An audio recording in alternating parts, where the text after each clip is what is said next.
Wahyu Astabrata.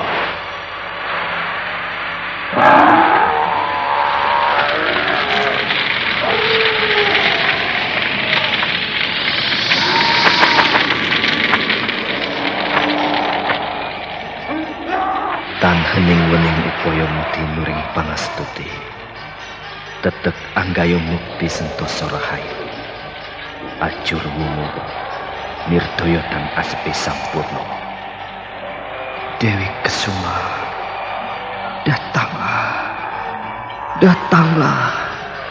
kumohon.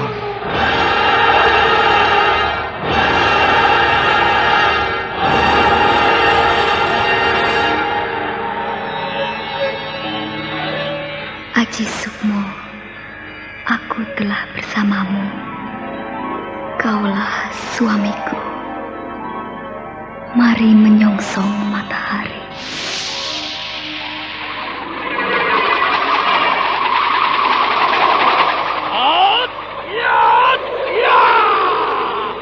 Ampur Jala Sutra.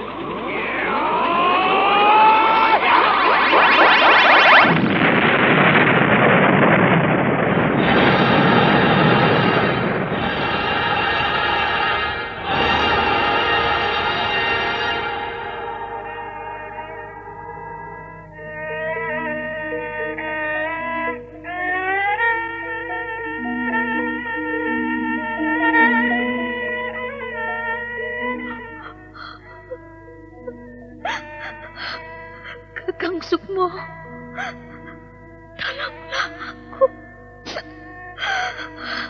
Lepaskan aku dari penderitaan ini. Rara Sunti, aku datang. Aku akan menolongmu. Rara Sunti!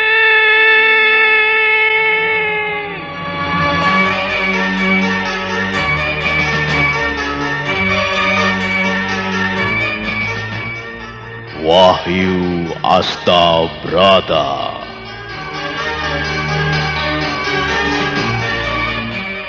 Serial sandiwara radio ini berlatar belakang sejarah Kesultanan Mataram, menggetarkan, mendebarkan, menggelorakan semangat, cinta, dan perjuangan umat manusia yang ingin menyibak misteri kehidupan ini.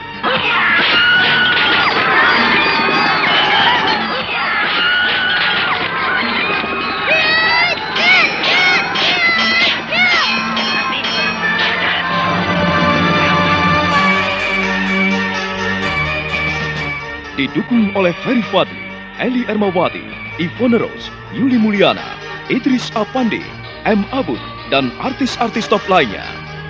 Cerita ini ditulis dan diolah oleh Bu Nergis Muryono, pengarah cerita dan naskah Agung Bahrodi, ilustrasi musik Hari Sabar, teknik dan montase Jamie Mumu, dengan sutradara Ferry Fadli. Sandiwara Radio ini masih Anda dengarkan di channel YouTube Satria Collection. Jangan lupa tekan tombol like dan subscribe.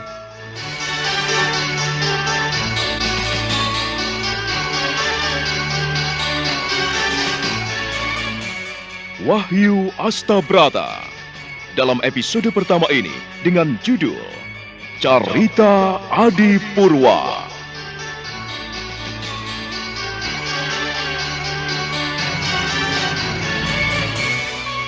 Pada seri yang ke-21 ini didukung oleh para pemain Ferry Fadli sebagai Kiwari, Eli Ermawati sebagai Nini Wari, Francisca sebagai Larasati, Rusli sebagai Pangeran Puger, M. Abud sebagai Kolo Cokro, Idris Apandi sebagai Tumenggung Gending, dan Asdi Suhastra, pembawa cerita. Selamat menikmati.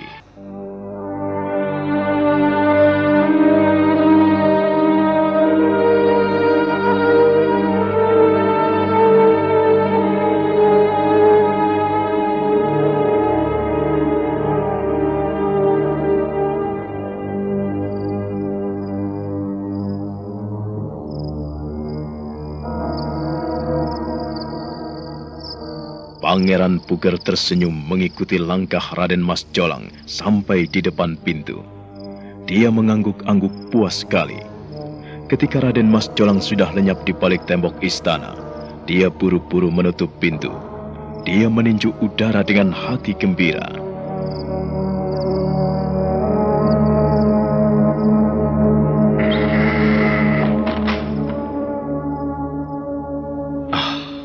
Aku akan berhasil. Dimas Jolang mau memperhatikan diriku. Permainan ini tidak akan pernah berakhir.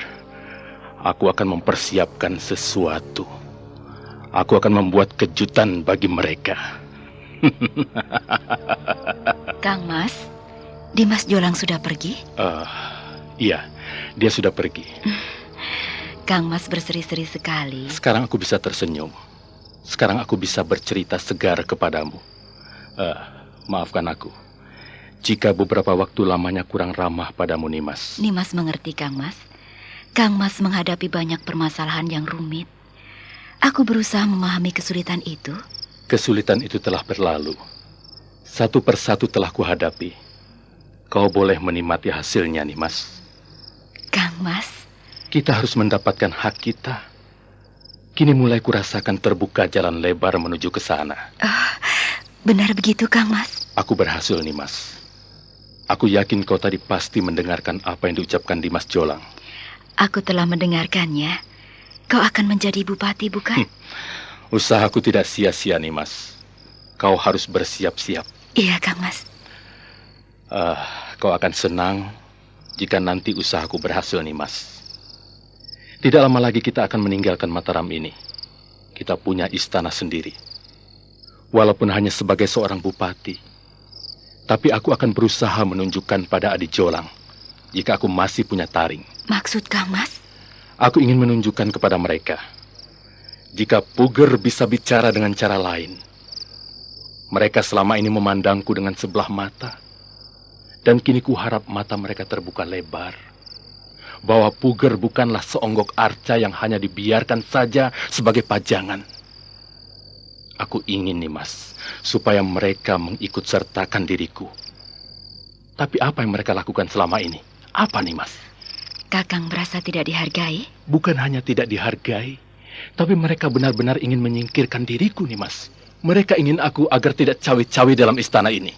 Kakang tidak mau menerima jabatan sebagai bupati? Bukan itu maksudku, Nimas.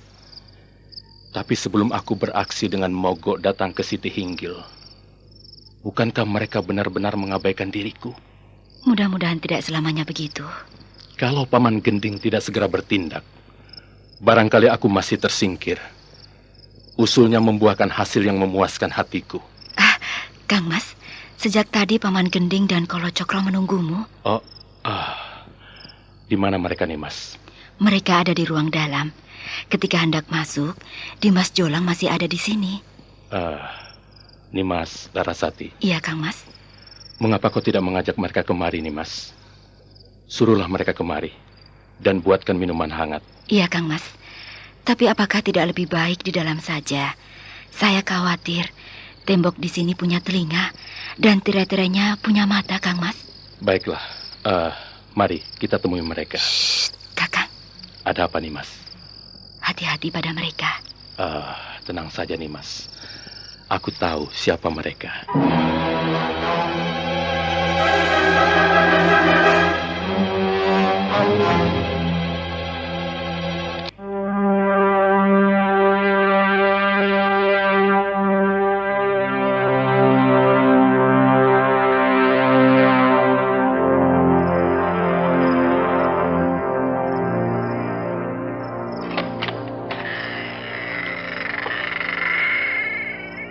Selamat malam, Pangeran.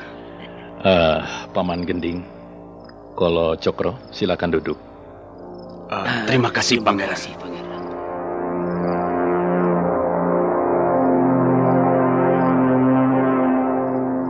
Terima kasih sekali atas usaha Paman Gending. Jika tanpa usul Paman, mungkin saya tidak bisa mendapatkan hak yang layak. Saya senang sekali. Demikian juga terhadapmu, Kolo Cokro. Hamba melihat sesuatu yang amat cerah dalam diri Pangeran. Oh, benarkah, Paman? Hamba ini cukup lama berkecimpung dalam dunia pemerintahan. Hamba cukup tahu bahwa pangeran memiliki karisma. Tanpa hadir di Paseban Agung, getaran karisma pangeran sudah terasa hingga mereka ketakutan. Mereka gentar terhadap pangeran. Tanyakan sendiri pada Kolo Cokro yang ikut hadir di Paseban Agung. Benar pangeran. Tuh, Semua gentar sekali ketika mendengar bahwa pangeran tidak bisa hadir. Mereka cemas jika pangeran akan melakukan sesuatu di luar dugaan mereka. Wajah mereka pucat pasi. Dugaan saya, mereka pasti merasa bersalah karena tidak membela hak dan kedudukan pangeran. hamba sendiri punya rencana panjang buat pangeran. Jadi pangeran jangan tandimak. Tempatnya cukup luas dan enak. Hamba cukup lama diam di sana hingga hamba tahu persis situasinya. Bukankah Paman Gending cukup pantas menjadi pendamping pangeran? Untuk itu, nanti kita bisa melangkah bersama. Saya akan bekerja keras untuk anak-anak mudanya. Dan Paman Gending tentu sudah tahu bagaimana mendekati para sepuhnya. Bukankah begitu, Paman? Paman Gending dan kau Kolo Cokro, tidak perlu khawatir. Jika nanti benar-benar hal itu terjadi dan aku menjadi penguasa di Demak, kalian berdua akan kuberi tempat yang istimewa. Jangan khawatir tentang hal itu. Kuminta kalian bisa menyimpan masalah ini sebaik-baiknya. Jangan sampai rencana kita bocor. Sebab, jika sampai rencana ini bocor, kita bisa celaka. Kekuatan tentara Mataram sangat kuat. Kita belum punya apa-apa. Tentang masalah itu, Pangeran jangan khawatir. Paman Gending akan mengatasinya dengan mudah. Pangeran, wilayah kekuasaan Kadipaten Demak tidak sempit. Para pemudanya pun tangguh-tangguh. Jika perlu, kita akan mengadakan perluasan wilayah menuju ke utara pantai Jawa ini. Jepara, Juwana, Lasem, Gresik dapat kita pengaruhi dengan mudah. Lebih-lebih yang duduk di Demak adalah Kanjeng Pangeran, putra tertua Panembahan Senopati. Paman yakin sekali? Bukan yakin lagi, Pangeran. Selama Demak dalam pegangan Paman Gending, semua menjalankan perintah dan titahnya. Paman Gending mempunyai pengaruh besar sekali. Bahkan daerah Kendeng misalnya. Semua kenal dan tahu dengan baik siapa Tumenggung Gending. Kalau Cokro, diamlah. Jangan bicara sembarangan, jangan keras-keras. Yang penting sekarang kita bisa menjalankan rencana itu dengan baik. Dan ingat, aku belum dilantik. Keputusan seperti itu sewaktu-waktu bisa berubah. Kolo Cokro. Iya, saya Pangeran. Aku telah percaya kepadamu. Hati-hati dalam menjalankan tugas. Kau harus mencari pengaruh yang kuat supaya banyak yang menyetujui rencana-rencana kita. Tapi kuharapkan supaya namaku tetap bersih. Tapi Pangeran, nama Pangeran menjadi salah satu jaminan. Pangeran bisa menjadi pimpinan yang tangguh jika mendapat pengikut yang kenal dan mengerti siapa Pangeran. Benar Pangeran. Jika Pangeran sendiri mau menjadi panji-panji perjuangan ini, pasti dengan mudah kita meraih keberhasilan. Bukan maksudku menghindari diri dari masalah. Tidak. Tapi aku ingin memberi kejutan pada Mataram. Siapa sebetulnya Puger? Puger bukanlah sepotong arca. Puger bukanlah seonggok sampah yang tidak pantas diajak bicara. Mari kita bicara dengan cara kita sendiri.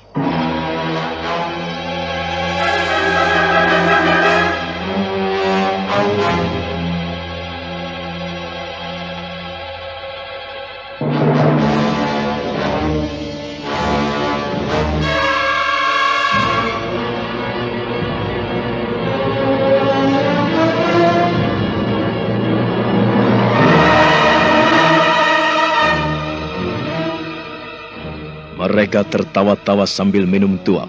Mereka menikmati hidangan yang disajikan Larasati, istri Pangeran Puger. Secercah harapan bersinar-sinar di wajah mereka.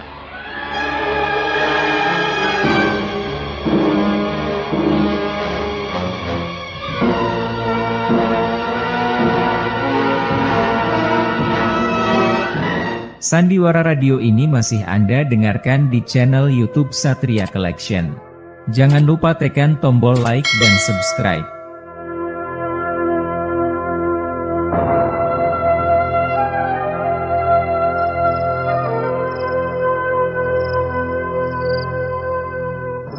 Sementara itu, di wisma kediaman Kiwari, dia sedang duduk di serambi depan bersama istrinya. Wajahnya bersinar karena hatinya sukacita.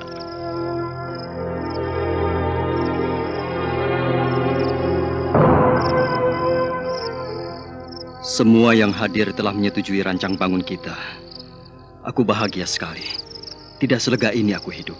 Kepercayaan yang telah diberikan kepada seseorang membuat seseorang bangkit dan bersemangat, Kakang. Tetapi ku minta kau tidak lupa diri. Kau seperti baru mengenalku saja. Aku tidak pernah lupa diri. Apa yang kudapatkan hanyalah sebagian dari karunia tentang hidup dan kehidupan. Tugas yang kuemban ini cukup berat, tetapi semua bisa berjalan dengan lancar. Seandainya kakek tahu akan hal ini, pasti ia turut senang. Bagaimana apabila kita pulang sebentar menengok anak kita? Apa, Nyai? Itu tidak mungkin. Kita tidak mungkin pulang. Jangan pulang dulu. Bukankah usul-usulmu telah disetujui? Lagi pula, tak ada salahnya apabila kita menengok keluarga kita. Kita harus ingat kepada mereka, Kakang. Terutama anak kita. Aku juga sudah kangen sekali melihat Sukmo. Kalau kau ingin melihat anakmu, mungkin aku tidak bisa menyertaimu, Nyai. Mengapa begitu? Kalau aku pulang, tentu kau harus ada di sampingku. Di mana kau berada, di situ pula aku harus berada. Demikian pula sebaliknya. Aku adalah istrimu.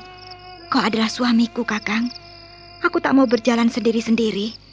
Kau harus tahu, Nyai, bahwa bekerja di sini, kita harus benar-benar mencurahkan seluruh perhatian kita. Ide, gagasan, dan pemikiran-pemikiran perlu kita buktikan. Tidak hanya itu.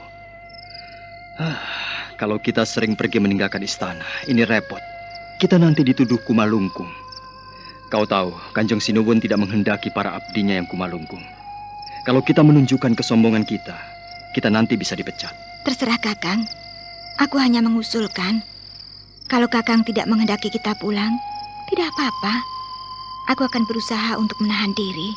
Jangan cemberut seperti itu, tambah jelek. Biar, memang aku jelek. Kau marah, Nyai? Tidak, aku tidak marah. Ku minta supaya kau mengerti. Aku cukup mengerti, Kakang. Istriku, jangan begitu. Kumohon kau jangan marah. Aku tidak marah. Bibirmu mengucapkan tidak marah, tetapi sesungguhnya hatimu marah, bukan? Kau jangan macam-macam, Kakang. Aku tidak marah. Aku mengerti kau sibuk. Kau menjadi pemikir. Kau menjadi seorang empu di sini. Kau menjadi andalan Kanjeng Prabu. Ya sudah, di sini saja. Tidak perlu menengok anak kita. Tidak perlu menengok sanak saudara kita yang ada di kampung. Tidak perlu. Istriku, jangan begitu. Kuharap kau memahami kedudukan kita. Saat-saat kita dipercaya oleh yang kuasa di sini, saat-saat kita dipegang oleh Kanjeng Sinuwun, kita harus memegangnya sebaik-baiknya. Jangan sampai perhatian yang telah diberikan kepada kita sia-siakan. Iya, aku mengerti, Kakang. Aku tidak marah. Aku bisa memahami kesibukanmu, kerepotanmu, dan segala tetek bengek yang kau hadapi. Aku mengerti, aku tidak marah. Kalau kau tidak marah, kumohon nada bicaramu tidak berubah seperti kemarin-kemarin. Kau biasanya lemah lembut dan penyabar. Mengapa tiba-tiba menjadi keras? Aku jadi takut. Takut? Untuk apa takut? Pada istri sendiri kok takut? Nini, jangan seperti itu, Nini. Nini? Kau mementingkan diri sendiri. Aku menjadi bingung. Kau biasanya menjadi teman berpikir yang baik dan memberikan masukan-masukan kepadaku. Sekarang setelah usulmu tidak kuterima, mengapa kau menjadi sewot dan marah seperti itu? Aku tidak marah. Kiwari hanya diam memandangi istrinya yang wajahnya merah merona. istrinya kurang menyukai prinsip hidup dan pengabdiannya. Nini Warih memalingkan wajahnya, tak mau membalas tatapan mata suaminya. Tetapi Ki Warih mendekatinya dan merengkuh pundaknya. Buru-buru dia melepaskan tangan kanan suaminya itu.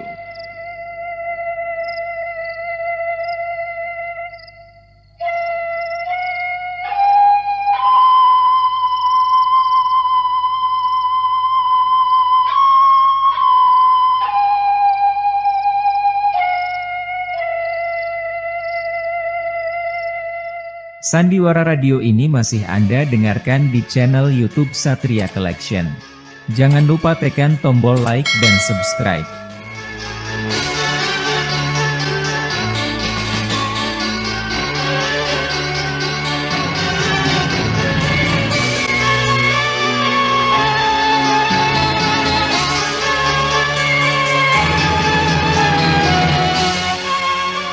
Nah, bagaimana kisah selanjutnya? Saudara pendengar, silakan menunggu kelanjutan kisah Wahyu Astabrata ini dalam seri berikutnya. Sampai jumpa.